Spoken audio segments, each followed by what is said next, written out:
ભરૂચ જિલ્લાના જંબુસરમાં ખેડૂતો ન્યાય માટે વલખા મારી રહ્યો છે। સાર સ્ટલિંગ સેજ પાસે ન્યાય માટે વલખા મારી રહ્યો છે। સેજના અધિકારીઓએ માટી ખોદ કામ માટે લીધી હતી, જે જમીનનું મોટા પાયે ધોવાણ થતા જમીન બિન ખેતી લાયક બની છે। ખેડૂત રસિકભાઈની જમીનનું મોટા પાયે ધોવાણ થઈ રહ્યું છે। 2.5 એકર જમીનમાં પાણીના ઘસારાથી ઊંડી ખાઈ પડતા નુકસાન વેઠવાનું વાર આવ્યું છે। તાલુકા વિકાસ અધિકારીને રજૂઆત કરવામાં આવી છે। ફતેપુર વિસ્તારમાં મારી 2 એકર જમીન છે। ત્યાં મારે પ્રશ્ન ઊભો થયેલો છે કે સેજ કંપની સ્ટર્લિંગ દ્વારા જે બાજુવાળાનો જમીન ખોદી માટી લીધેલી છે, ત્યાંથી મારા ખેતરમાં મોટા પાયે ખૂબ ધોવાણ થઈ ગયેલું છે।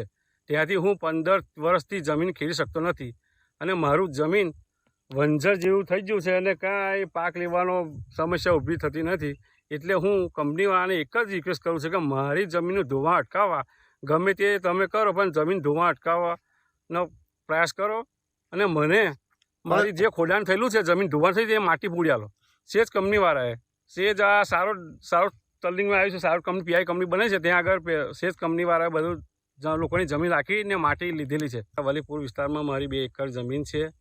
ત્યાં મારે એક મોટો પ્રશ્ન ઊભો થયેલો છે કે સેજ કંપની સ્ટર્લિંગ દ્વારા જે બાજુવાળાનો જમીન ખોદી માટી લીધેલી છે, ત્યાંથી મારા ખેતર મોટા